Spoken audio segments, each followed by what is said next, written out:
স্বাগত NY71 সংবাদের সাথে আছি আমি শামিমা দোলা। বাংলাদেশে স্থিতিশীলতা ফেরাতে 5 দফা দিয়েছেন শেখ হাসিনা। রাজনৈতিক পট পরিবর্তনের পর প্রথমবারের মতো জনসম্মুখে ভাষণ দিয়ে এই 5 দফা দেন বাংলাদেশের সাবেক প্রধানমন্ত্রী Sheikh Hasina. This is Sheikh Hasina speaking.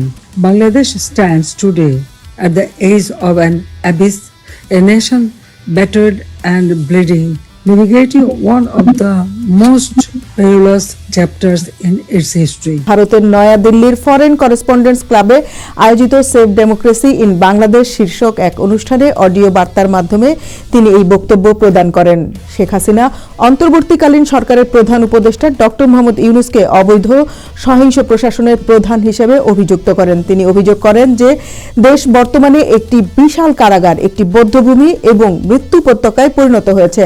5 আগস্টের গণ অভ্যুত্থানকে একটি সতর্কভাবে সাজানো ষড়যন্ত্র হিসেবে বর্ণনা করে শেখ হাসিনা বলেন, সেই দিন থেকেই বাংলাদেশে গণতন্ত্র নির্বাসনে গিয়েছে। শেখ হাসিনা দাবি করেন, ডক্টর ইউনূস জাতীয় সম্পদ ও কৌশলগত স্বার্থ বিদেশি শক্তির হাতে তুলে দিয়ে বাংলাদেশকে একটি বৃহত্তর আঞ্চলিক সংঘাতের দিকে ঠেলে দিচ্ছেন। We urge Mohammad Yunus to stop ignoring his own people and do what needs to be done in order to heal our country by following 5 crucial steps we believe will lead to a better and stronger Bangladesh. বাংলাদেশের স্থিতিশীলতা ফিরিয়ে আনতে শেখ হাসিনা তার বক্তব্যে 5টি প্রধান দাবি তুলে ধরেন। 1. মুক্ত ও নিরপেক্ষ নির্বাচনের পরিবেশ নিশ্চিত করতে অবৈধ ইউনূস প্রশাসনকে অপসারণ করা। 2. দৈনন্দিন সহিংসতা বন্ধ করে জননিরাপত্তা পুনরুদ্ধার করা। 3. ধর্মীয় সংখ্যালঘু, নারী ও অসহায় জনগোষ্ঠীর সুরক্ষায় দৃঢ় নিশ্চয়তা প্রদান করা। 4. সাংবাদিক ও আওয়ামী লীগ নেতাকর্মীদের বিরুদ্ধে রাজনৈতিক উদ্দেশ্য প্রণোদিত মামলা বন্ধ এবং বিচার বিভাগের নিরপেক্ষতা ফিরিয়ে আনা। 5. 1 বছরের ঘটনাবলীর তদন্তে জাতিসংঘকে একটি নতুন ও নিরপেক্ষ তদন্ত পরিচালনা করতে হবে।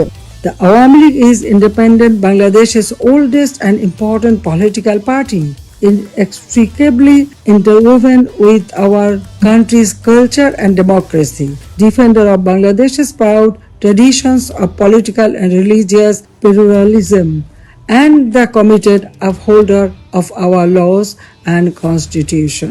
সবশেষে তিনি আওয়ামী লীগকে বাংলাদেশের গণতন্ত্রের একমাত্র বৈধ অভিভাবক হিসেবে দাবি করেন এবং মুক্তিযুদ্ধের সপক্ষ শক্তিকে সংবিধান পুনরুদ্ধারে ঐক্যবদ্ধ হওয়ার আহ্বান জানান।